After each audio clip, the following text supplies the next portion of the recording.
Hello, I'm Sebastian. Welcome to Nine Nar Trees podcast. Today, I will summarize and review the book.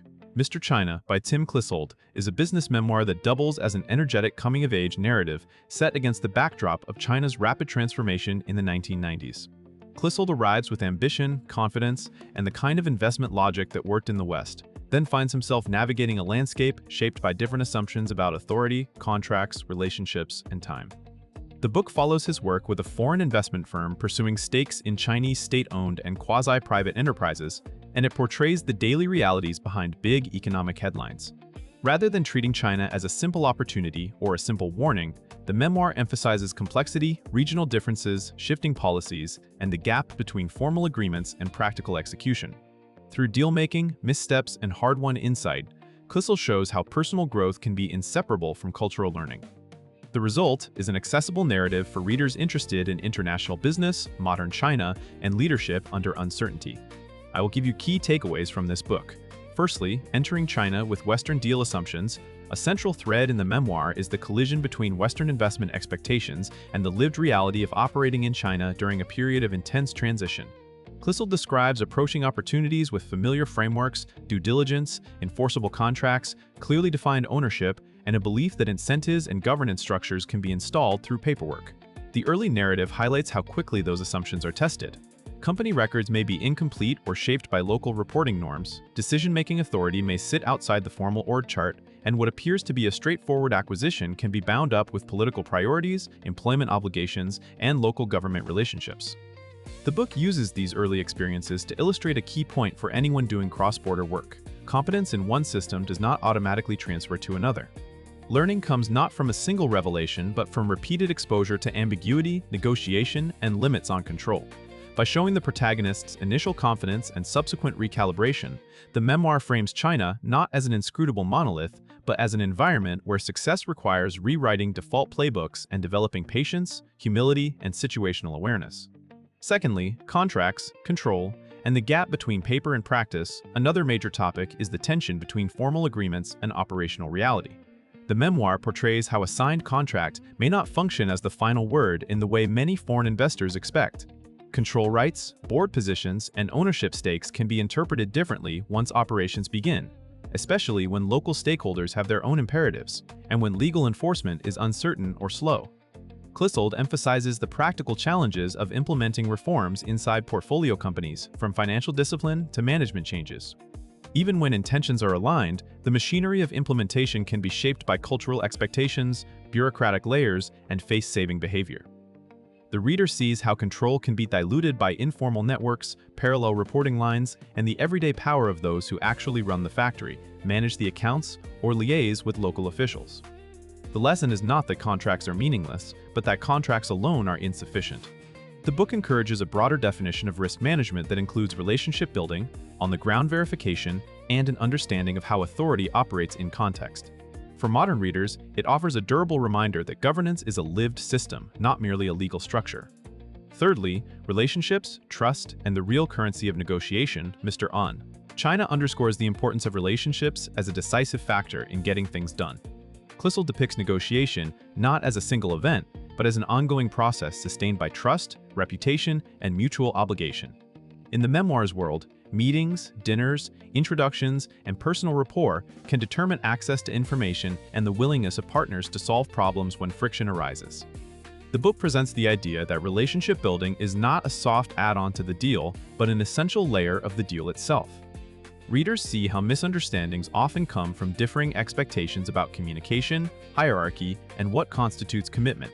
A foreign investor may prioritize explicit terms and rapid execution, while local counterparts may prioritize alignment, stability, and consensus across stakeholders who are not always visible to outsiders. The narrative also highlights the emotional labor of cross-cultural work, the need to listen carefully, to recognize when silence or indirect language signals disagreement, and to preserve dignity during conflict.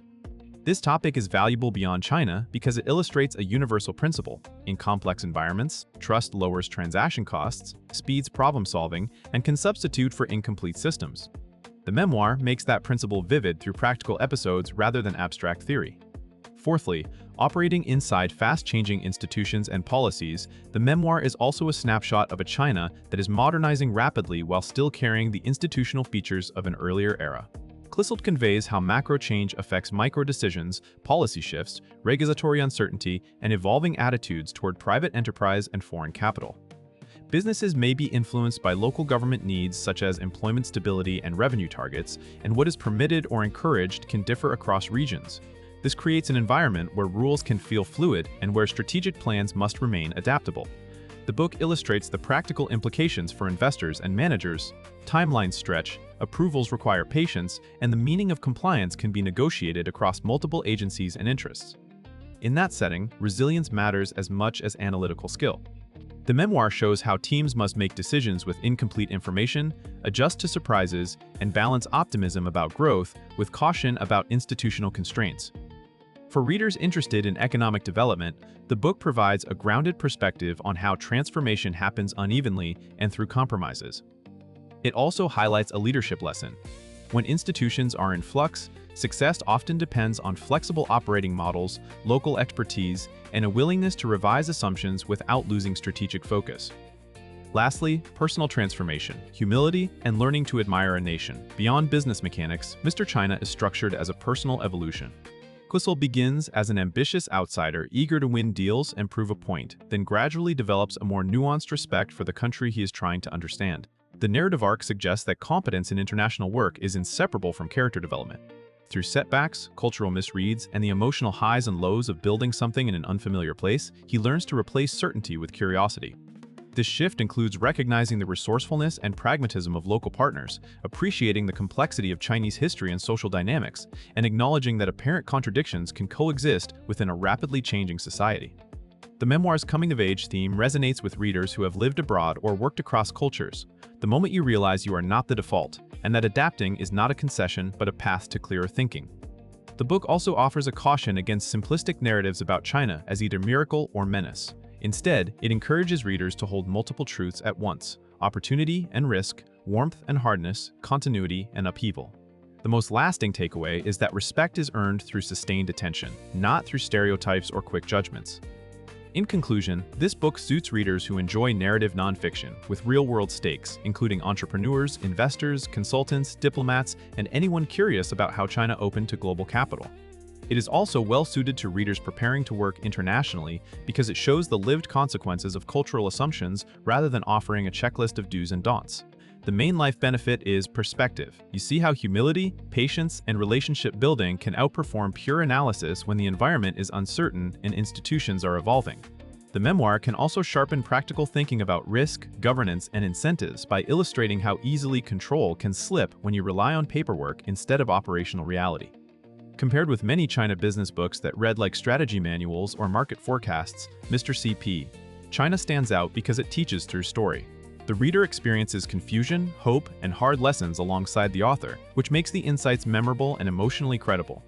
It is worth buying because it balances entertainment with education, provides a grounded view of deal-making beyond headlines, and remains relevant for anyone navigating cross-cultural work where trust, context, and adaptability matter as much as numbers. If you would like to support Tim Clissold, you can buy the book through the Amazon link I've provided in the podcast description. After reading the book, please let me know what you think and share your thoughts. See you around.